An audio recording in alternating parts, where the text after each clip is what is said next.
what is your like two favorite songs from each pop uh band Ooh, that you like playing? That you like playing?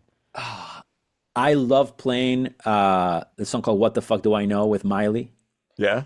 and I love playing "Wrecking Ball." Just Huh. because they're just ridiculously massive hits, you know.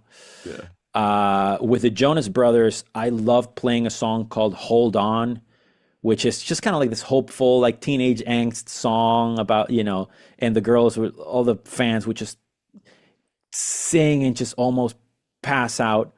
Um, that I love playing that song. They had a song called World War III that I really like. It was kind of funky. I really like that. I played drums with Nick Jonas for a long time. He had a song called Chains Under You. I really liked, Mm. and a song called Bacon that we I love playing with him as well. Mm. So yeah, off the top of my head, that's kind of what I would say, like for from the pop world. Yeah. Um, yeah, Any, man. anything from the rock world? Oh yeah. Whew. I mean, you can't fuck with it's unfuckable with is More Than Words and Wholehearted with Gary Sharon. You Yeah. can't, those are untouchable. With Richie, he had a song called oh my God, of course I'm forgetting now. I'm gonna stall to see if I can remember it. But when he did oh my God, he played it with Mr. Big. He wrote it it was a Mr. Big song. Oh, Shine, excuse me, Shine. okay. I love playing that song with him, Shine. And Mm. he had a song called Remember. He has a song called Remember, like a 6/8 type of vibe. Love playing that with him. Mm. Um, and yeah, I currently playing a lot of drums with Orianthi, and I love her music. So I love playing a couple of her songs. One called Light It Up that I love playing. And just a couple of, man, I don't know. There's another one called Sinner's Hymn that I like a lot as well. But yeah, Mm. man, I've been lucky to play both rock and, and in the pop world, and it's just a lot of fun, man. I'm very very fortunate to get to do both things in both worlds, and Yeah. um, yeah, man, it's great. Do you get to do a lot of like traditional like Latin style? Not anymore as much as I No. would. I mean, I try to practice, like grab my congas and I play like traditional salsa music. Yeah. But I don't. I never get called to play congas in a salsa band. I would love to do. I would love to do that. Um, Mm. Especially if it's more of the traditional stuff. The newer stuff is has gone very choppy, like gospel choppy, and that's not to the detriment of the music. I'm saying is I can't hang with Right. that. Oh yeah. So, Yeah. you know, but yeah, I would love to play some of that stuff. But I get my fix of that playing the old records that I listen to here at home, Mm. and that's just my abstraction of whatever's going on. That's my home. I play that stuff and I sort of revert back to that all the time.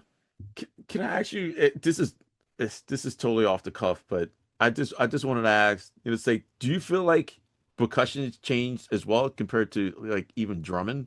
A hundred Like, percent. A hundred yeah. percent. Oh my God. When did you notice that when it changed?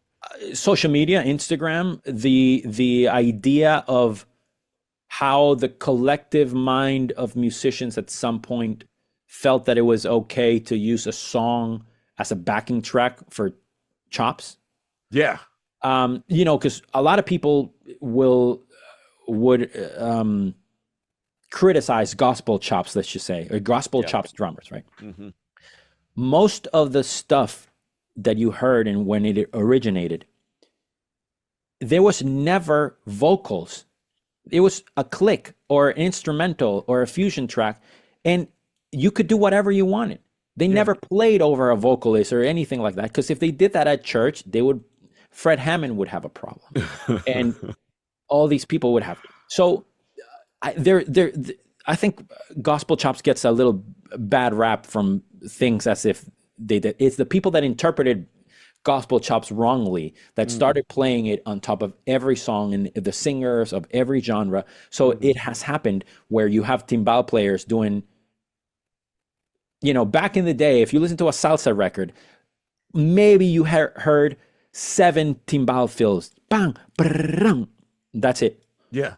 Nowadays, you put a salsa record and you could maybe hear 80 of them. It's Mm. insane the amount of notes that are being played, or the conga patterns are rarely a 4 bar pattern, 2 bar pattern that repeats. There's every other bar, there's a variation.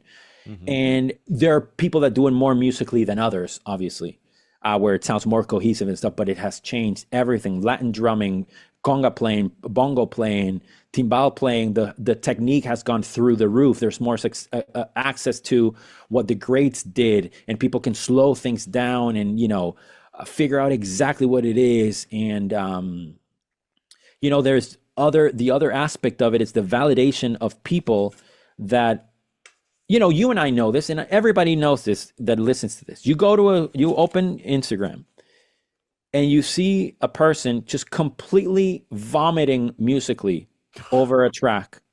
Like Right. it's the worst shit you've ever heard. And then you see who liked it, and some of your favorite musicians and some of the most badass musicians that they like it. Or they're like, oh, burning, man, or that fucking sounds tough, man. And you're like, what are you doing? Right. You know it Yeah. doesn't. Right. But you feel this duty to like, because you have to support the friend. So then some of the musicians see that it's like, oh, I should do more of this choppy shit all over these songs, or I should do all this.